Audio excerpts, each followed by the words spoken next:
ಆತ್ಮೀಯ H16 news ಅರ್ಥಾತ್ ಸೀತಾರಾಮಗೆ ಸ್ವಾಗತ. ನಾನು ನಿಮ್ಮವ MI ಅಥವಾ ಮಲ್ಲಪ್ಪ ಜೋತವರು. ಆತ್ಮೀಯರೇ, ದ್ವೇಷ ಭಾಷಣ, ಉದ್ರೇಕಕಾರಿ ಚಟುವಟಿಕೆಗಳ ಮೇಲೆ ಈಗ ಕೋಮು ಹಿಂಸಾಚಾರ ಇವುಗಳೆಲ್ಲ ಕಂಟ್ರೋಲ್ ಮಾಡಲೇಬೇಕಾಗಿದೆ.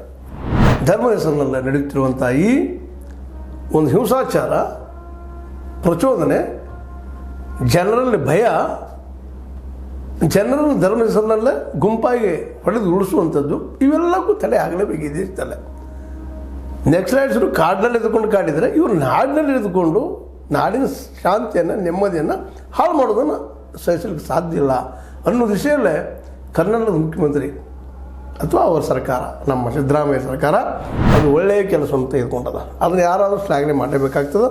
ಅದು ವಿರೋಧ ಪಕ್ಷ ಸಹಿತ ಅದಕ್ಕೆ ಶ್ಲಾಘನೆ ಮಾಡಬೇಕಾಗ್ತದೆ. ಯಾಕಂದ್ರೆ ದ್ವೇಷ ಯಾವುದೇ ಧರ್ಮದವ್ರು ಮಾಡಲಿ, ಮುಸ್ಲಿಂ ಮಾಡಲಿ, ಹಿಂದೂ ಮಾಡಲಿ, ಕ್ರಿಶ್ಚಿಯನ್ ಮಾಡಲಿ, ಜೈನ್ ಮಾಡಲಿ, ಯಾರು ಮಾಡಲಿ, ಪ್ರಚೋದನೆ ಮಾಡಿ ಸಮಾಜದಲ್ಲಿ ಶಾಂತಿಯನ್ನು ಹಾಳು ಮಾಡಿ ಸದಾ ಬಡದಾಡ್ತಾ ಇರುವಂಥ ಮನಸ್ಥಿತಿಯನ್ನು ಬೆಳೆಸೋದು ದೊಡ್ಡ ಆತಂಕಕಾರಿ, ಅಪಾಯಕಾರಿ. ಇತ್ತೀಚಿನ ದಿನದಲ್ಲಂತೂ ಈ ಕರಾವಳಿ ಏರಿಯಾದಲ್ಲಿ ಸಾಕಷ್ಟು ಆಗಿಬಿಟ್ಟದ. ಯಾವೊಂದು ನೆಕ್ಸ್ಲೈಟ್ರನ್ನು ಹದ್ದುಬಸ್ತಿನಲ್ಲಿ ಇಡಬೇಕಂತೇಳಿ ನಮ್ಮ ಸರ್ಕಾರ ಒಂದು ಏನಪ್ಪ ಅಂತಂದ್ರೆ ANF ನಕ್ಸಲ್ ನಿಗ್ರಹ ಪಡೆ ನಿರ್ಮಿಸಿತ್ತು. ಅದಕ್ಕೆ 656 ಜನ ಸಿಬ್ಬಂದಿ ಇದ್ದರು. ಇವತ್ತು ನಕ್ಸಲ್ ಕರ್ನಾಟಕದಿಂದ ಮೂಲೋತ್ಪಾಟನೆ ಮಾಡಿದ್ದೀವಿ ಅಂತ ಹೇಳ್ತಾ ಇದ್ದಾರೆ ಸರ್ಕಾರ.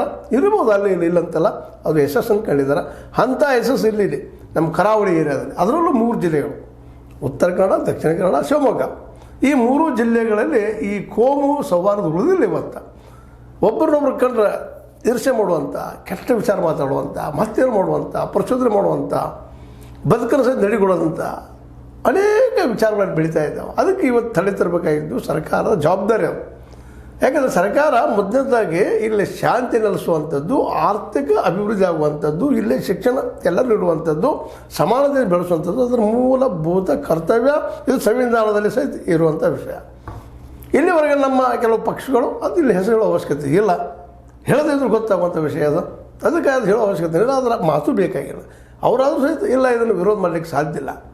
ಭಯೋತ್ಪಾದನೆ ಯಾವ ರೀತಿಯಾಗಿ ವಿರೋಧ ಮಾಡ್ತಾರೋ ಅದೇ ರೀತಿ ಇಲ್ಲಿಯ ಕೋಮು ಹೆಸರಿನಲ್ಲಿ ಹಿಡಿಯುವಂಥ ಇದು ಒಂದು ರೀತಿ ಏನಪ್ಪ ಅಂದರೆ ಭಯೋತ್ಪಾದನೆ ಸಮಾಜದಲ್ಲ, ಅದನ್ನು ಸಹಿತ ಅವ್ರು ವಿರೋಧ ಮಾಡ್ತಾರೆ ಅನ್ನೋದು ಎರಡು ಮಾತಿಲ್ಲ. ಅವ್ರಿಗೂ ಇದು ಬೇಕಾಗಿಲ್ಲ, ಇದು ಶಾಶ್ವತ ಇಲ್ಲ ಆಗಬೇಕಾಗಿದೆ. ಹಿಂದುತ್ವವಾದಿಗಳಿಗೆ ಇಸ್ಲಾಮಿಯತ್ತದ ವಿಷಯಗಳು ಹೋಗಬೇಕಾಗಿದೆ, ಇಸ್ಲಾಮಿ ಜನರಿಗೆ ಹಿಂದುತ್ವದ ಭಯ ಹೋಗಬೇಕಾಗಿದೆ. ಇವಿಬ್ಬರು ಕೂಡಿ ಬದುಕಬೇಕಾಗಿದೆ ಈ ದೇಶದಲ್ಲ, ಈ ನಾಡಿನಲ್ಲ. ಆ ದಿಶೆಯಲ್ಲಿ ರಾಜ್ಯ ಸರ್ಕಾರ ತೆಗೆದುಕೊಂಡಂಥ ಈ ಒಂದು ಕೋಮು ಹಿಂಸೆ ನಿಗ್ರಹದ ಹೊಣೆಯನ್ನು ನಮ್ಮ ಏನಪ್ಪ ಅಂದ್ರೆ ಸುಧೀರ್ ಕುಮಾರ್ ರೆಡ್ಡಿ ಅವರಿಗೆ, ಅಂದರೆ ಈಗ ಮಂಗಳೂರಿನ ಏನಪ್ಪ ಅಂತಂದ್ರೆ ಅವ್ರು ಕಮಿಷನರ್ ಇದ್ದಾರೆ, ಅವ್ರಿಗೆ ಇದನ್ನು ವಹಿಸಿದ್ದಾರೆ. ಇಲ್ಲ ಈ ಕಂಟ್ರೋಲ್ ಮಾಡೋ ಸಲುವಾಗಿ, ಈ ಕೋಮು ಸೌಹಾರ್ದ ಬೆಳೆಸೋ ಸಲುವಾಗಿ ಏನು ನಿರ್ಮಾಣ ಮಾಡಿದಾರಲ್ಲ, ಇದರಲ್ಲೇ ಈ ಒಂದು ಕಾರ್ಯಪಡೆ ಅಥವಾ ಪೊಲೀಸ್ ಪಡೆ ನಿರ್ಮಾಣ ಮಾಡಿದ್ದಾರೆ. ಇವರು ಆಲ್ರೆಡಿ ಈಗಾಗಲೇ ಈ ಒಂದು ನಕ್ಸಲ್ ಪಡೆಯನ್ನು ನಿಗ್ರಹಿಸುವಲ್ಲಿ ಯಶಸ್ವಿಯಾಗಿದ್ದಾರೆ. ಅವ್ರು ಇಲ್ಲಿ ತರ್ತಾ ಇದ್ದಾರೆ. ಇದು ಮಾಡಲೇಬೇಕಾಗಿದೆ. ಯಾಕೆ ಸಮಾಜ ನೆಮ್ಮದಿ ಮುಖ್ಯದ. ನೆಕ್ಸ್ಲೈಟ್ಸು ನೆಮ್ಮದಿ ಹಾಳು ಮಾಡ್ತಾರೆ, ಸಮಾಜದಲ್ಲಿ ಹಿಂಸೆಯನ್ನು ಬೆಳೆಸ್ತಾರೆ ಅನ್ನುವಷ್ಟೇ ಇದು ಅಂಥದ್ದು ಒಂದು ವಿಷಯ. ಯಾಕಂದ್ರೆ ಧರ್ಮದ ಹೆಸರಿನಲ್ಲೇ ಬೇರೆ ಬೇರೆ ಧರ್ಮದಕ್ಕೆ ಕೋಮು ಕಿಚ್ಚನ್ನು ಹಚ್ಚಿ ತೆನೆ ಸುಟ್ಕೊಳ್ಳೋಂಥ ಜನ ಇಲ್ಲಿದ್ದಾರೆ. ಅದಕ್ಕೆ ನಿಗ್ರಹ ಮಾಡಬೇಕಾಗಿತ್ತು, ಅದನ್ನು ಮಾಡ್ತಾಯಿದ್ದಾರೆ. ಆದರೆ ಇಲ್ಲೇ ಒಂದು ಮಾತನ್ನು ಸರ್ಕಾರದ ಗಮನಿಸಬೇಕು. ಇಲ್ಲಿ ಇದು ಯಾರು ವಿರೋಧಿ ಅಲ್ಲ, ಹಿಂದೂಗಳ ವಿರೋಧಿ ಅಲ್ಲ, ಮುಸಲ್ಮಾನರ ವಿರೋಧಿ ಅಲ್ಲ, ಕ್ರಿಶ್ಚಿಯನ್ರ ವಿರೋಧಿ ಅಲ್ಲ, ಜೈನರ ವಿರೋಧಿ ಅಲ್ಲ, ಯಾವುದೇ ಧರ್ಮದ ವಿರೋಧಿ ಅಲ್ಲ. ಕೇವಲ ಧರ್ಮದ ಹೆಸರಿನಲ್ಲೇ ಹಿಂಸಾಚಾರವನ್ನು, ಮೂಲಭೂತವಾದವನ್ನು, ದ್ವೇಷ ಭಾಷೆ ಬಿತ್ತುವುದನ್ನು, ಸಾಮೂಹಿಕವಾಗಿ ಹೊಡೆದು ಉಳಿಸುವುದನ್ನು ಇಂಥವೆಲ್ಲನೂ ಇವತ್ತು ಬಂದ್ ಮಾಡಬೇಕಾಗಿದೆ. ಆ ದಿಶೆಯಲ್ಲಿ ನಿಗ್ರಹ ಮಾಡಿಸುವಾಗ ಇಲ್ಲೇ ಏನಪ್ಪ ಅಂದ್ರೆ 248 ಸಿಬ್ಬಂದಿಗಳನ್ನು ಈ ಕೋಮು ಹಿಂಸೆ ನಿಗ್ರಹ ಮಾಡೋದಕ್ಕಾಗಿ ನಮ್ಮ ಸಿದ್ದರಾಮಯ್ಯ ಸರ್ಕಾರ ಒಂದು ಪೊಲೀಸ್ ಪಡೆ ನಿರ್ಮಾಣ ಮಾಡಿದೆ. ಅದರಲ್ಲೇ ಒಬ್ಬರು DIG ಲೆವೆಲ್ದಲ್ಲಿ ಒಬ್ಬರು ಅಧಿಕಾರಿ ಇದ್ದಾರೆ. ಅದರ ನಂತರದಲ್ಲಿ DYSP, ಆನಂತರ ಸಹಾಯಕ ಕಮಾಂಡೆಂಟ್ ಅವರು ಒಬ್ಬರು ಇದ್ದಾರೆ, ಇನ್ಸ್ಪೆಕ್ಟರ್ 4 ಜನ ಇದ್ದಾರೆ, PSIಗಳು 16 ಜನ ಇದ್ದಾರೆ, ಹೆಡ್ ಕಾನ್ಸ್ಟೇಬಲ್ಸ್ 60 ಜನ ಇದ್ದಾರೆ, ಕಾನ್ಸ್ಟೇಬಲ್ಸ್ 150 ಜನ ಇದ್ದಾರೆ, ಅನುಯಾಯಿ 15 ಜನ ಇದ್ದಾರೆ. ಈಗ 238. ಇದರ 656 ಈ ನಕ್ಸಲ್ ಹಣಿ ಸಲುವಾಗಿ ಮಾಡಿದ್ರು. ಅದರಲ್ಲಿ 237 ಜನ ಇಲ್ಲಿ ಹೆಚ್ಚಿದರೆ. ಇನ್ನೂ ಈ ನಕ್ಸಲ್ ಬಗ್ಗೆ ಒಂದು ಭಯ ಅದ. ಯಾಕಂದ್ರೆ ಆಲ್ರೆಡಿ ಈ ಒಂದು ನಮ್ಮ ಗಡ್ಚಿರೋಲಿ ಆಗಿರ್ಬೋದು, ಆಸಾಮ್ ಆಗಿರ್ಬೋದು, ಅದರ ನಂತರ ನಮ್ಮ ಏನಪ್ಪ ಮಧ್ಯಪ್ರದೇಶದಲ್ಲಿ ಆಗಿರ್ಬೋದು, ಅಥವಾ ಛತ್ತೀಸ್ಗಢದಲ್ಲಿ ಆಗಿರ್ಬೋದು, ಅಥವಾ ಆಂಧ್ರದಲ್ಲಿ ಆಗಿರ್ಬೋದು, ಅಥವಾ ತೆಲಂಗಾಣದಲ್ಲಿ ಆಗಿರ್ಬೋದು, ಅಲ್ಲಿ ಜೋರ್ದಾರ್ ಅಂತ ಹೊಡೆತ ನಡೆದವರು ಎಲೆಕ್ಷನ್ ಇಲ್ಲ ಹಾಕಿಸ್ಬೇಕಂತೇಳಿ ಮೇಲಿನ ಮೇಲೆ ಅವರ ಹತ್ಯೆಗಳು ಆಗ್ತಾಯಿದ್ದಾವೆ. ಇದರಿಂದಾಗಿ ಅಲ್ಲಿಯ ಎಲೆಕ್ಷನ್ ಕಮಾಂಡ್ಗಳು ಅಥವಾ ಅವರು ಚದುರಿ ಭಾರತ ತುಂಬ ಹಬ್ತಾ ಇದ್ದರು ಅಂತ ಒಂದು ಕಾರಣಕ್ಕಾಗಿ ಕರ್ನಾಟಕದಲ್ಲಿ ಮೂಲೋತ್ಪಾದನೆ ಆಗಿದ್ದರೂ ಸಹ ಇನ್ನೂ ಒಂದಿಷ್ಟು ನಕ್ಸಲ್ ನಿಗ್ರಹ ದಳವನ್ನು ಅಲ್ಲಿ ಇಟ್ಟಿದ್ದಾರೆ ಅಂತೇಳಿ ವಾರ್ತೆಗಳು ಬರ್ತಾ ಇದ್ದಾವೆ. ಇದನ್ನೆಲ್ಲ ಗಮನಿಸಿದಾಗ ಇದೆಲ್ಲ ಅನಿವಾರ್ಯ. ಹಿಂಸೆಯನ್ನು ತಾಕಲೇಬೇಕಂತದ್ದು ಕಾಡಿನಲ್ಲಿರಲಿ ನಾಡಿನಲ್ಲಿರಲಿ.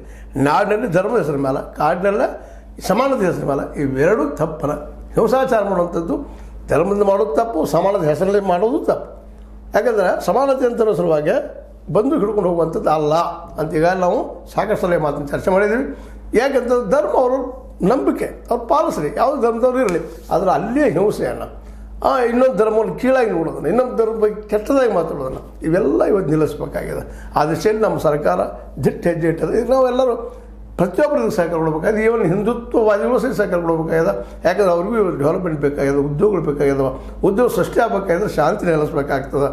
ಎಲ್ಲರಿಗೂ ಉದ್ದೇಶ ಹೋಗುವಂಥ ವ್ಯವಸ್ಥೆ ಆಗಬೇಕಾಗ್ತದೆ. ಇವ್ರದ್ದು ಅಷ್ಟ ಆಗಲಿ ಅವ್ರದ್ದು ಅಷ್ಟ ಆಗಲಿ ಅಂತೆಲ್ಲ ಆ ದಿಶೆಯಲ್ಲೆಲ್ಲ ಇವತ್ತು ರಾಜ್ಯ ಸರ್ಕಾರ ಒಂದು ದಿಟ್ಟು ನಿಲುವು ತಳೆಯೋದು ಅಷ್ಟೇ ಅಲ್ಲ, ಆ ದಿಶೆಯಲ್ಲಿ ಹೆಜ್ಜೆ ಇಟ್ಟಿದ್ದು ಮತ್ತು ಅದಕ್ಕೊಂದು ಪೊಲೀಸ್ ಪಡೆ ನಿರ್ಮಿಸಿಕೊಂಡು ಇವ್ರನ್ನೆಲ್ಲರೂ ಕಂಟ್ರೋಲ್ ತರಬೇಕಪ್ಪ ಈ ಜನರನ್ನು ಅಂತ ಮತ್ತು ಮೊದಲು ಆಗಬೇಕಾಗಿದ್ದು ಕೆಲಸಗಳು.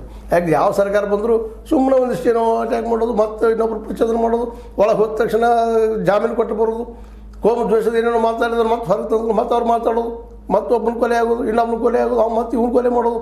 ಇದು ಕೊಲೆ ನಿಲ್ಲಲಾರದ ಒಂದು ನಿರಂತರ ಒಂದು ನಿಂತಿರುವಂಥ ಈ ಹಿಂಸಾಚಾರವನ್ನು ಯಾವುದೇ ಪ್ರಸಂಗದಲ್ಲಿ ತಡೆಯಲೇಬೇಕು ಅನ್ನುವಂಥ ನಿರ್ಧಾರಕ್ಕೆ ಬಂದಿದ್ದು ನಿಜವಾಗಿಯೂ ಖುಷಿ ಪಡುವ ವಿಷಯ. ಯಾಕಂದರೆ ಶಿವಮೊಗ್ಗ ಆಗಿರ್ಬೋದು, ಉತ್ತರ ಕನ್ನಡ ಆಗಿರ್ಬೋದು, ದಕ್ಷಿಣ ಕನ್ನಡ ಆಗಿರ್ಬೋದು, ಉಡುಪಿ ಆಗಿರ್ಬೋದು, ಇವೆಲ್ಲವೂ ವಿದ್ವತ್ತಿದ್ದಂಥ ಜನರ ಪ್ರದೇಶಗಳು.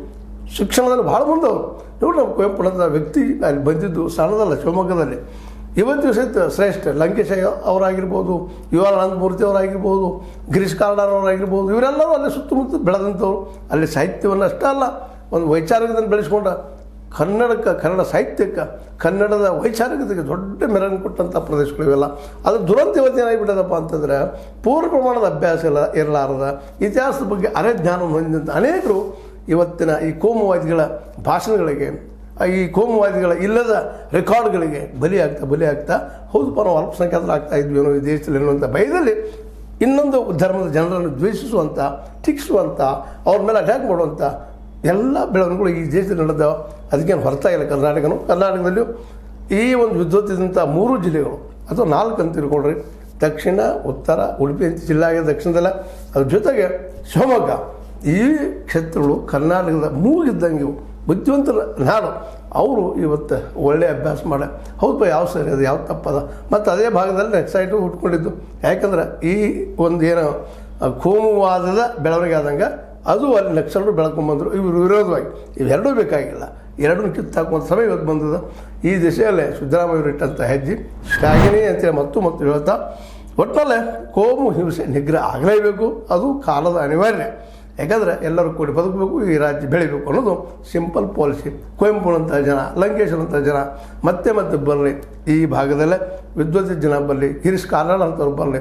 ಎಷ್ಟು ಜನ ಬಂದು ಹೋಗಿದ್ದಾರೆ, ವಿಜ್ಞಾನಿಗಳು ಬಂದು ಹೋಗಿದ್ದಾರೆ, ಯು ಆರ್ ರಾವ್ ಅಂಥವ್ರು ಇನ್ನೂ ಅನೇಕ ಜನ ಬಂದು ಹೋಗಿದ್ದಾರೆ. ಇಂಥವ್ರೆಲ್ಲರೂ ಅಲ್ಲಿ ಬರಲಿ. ಆ ಭಾಗ ಇನ್ನಷ್ಟು ವಿದ್ವತ್ತಿನಿಂದ ಬೆಳೀಲಿ ಅಂತ ಹೇಳ್ತಾ ಕೋಮು ಹಿಂಸೆ ನಿಗ್ರಹ ಮಾಡೋದು ಭಾಳ ಅನಿವಾರ್ಯ ಅಂತ ಮತ್ತೊಮ್ಮೆ ಹೇಳ್ತಾ, ಇದು ನಿಮಗೆ ಲೈಕ್ ಆಗಿರ್ಬೋದು. ಯಾಕಂದರೆ ನಾವೆಲ್ಲರೂ ಶಾಂತಿಯಿಂದ ಕುಳಿತು ಮಾತಾಡುವಂಥ, ಕುಳಿತು ಚರ್ಚೆ ಮಾಡುವಂಥ ಸಮಯ ಬರಲಿ. ಮತ್ತೊಮ್ಮೆ ಎಲ್ಲರೂ ಖುಷಿಯಿಂದ ಇರುವಂಥದ್ದು, ಸಂತೋಷ ಪಡುವಂಥ ಎಲ್ಲ ಧರ್ಮದವರು ಕೂಡಿರುವಂಥ ಒಂದು ವ್ಯವಸ್ಥೆ ಆಗಲಿ ಅಂತ ಹೇಳ್ತಾ, ಇದು ಶಾಂತಿಯ ತೋಟ ಅಂತ ಕುವೆಂಪು ಅವ್ರು ಬಯಸುವಂಗೆ ಆಗಲಿ ಅಂತ ಮತ್ತು ಹಾರೈಸ್ತಾ ಬೇಡ್ಕೊಳ್ತಾ ಜನರಲ್ ವಿಷಯ ಮತ್ತೊಮ್ಮೆ ಇದನ್ನು ಹೇಳ್ತಾ, ನೀವು ಲೈಕ್ ಮಾಡ್ಬೋದು. ಲೈಕ್ ಮಾಡಿ, ಶೇರ್ ಮಾಡಿ, ಕಮೆಂಟ್ ಮಾಡಿ, ಜೊತೆಗೆ ಸಬ್ಸ್ಕ್ರೈಬ್ ಆಗೋದು ನಿಲ್ಲಿಸ್ಲಿಕ್ಕೆ ಹೋಗಬೇಡ್ರಿ. S16 ನ್ಯೂಸ್ ಅರ್ಥಾತ್ ಸೀತಾರಾಮ ಸತ್ಯ ಕೈಗಳೇ ವಂದನೆ.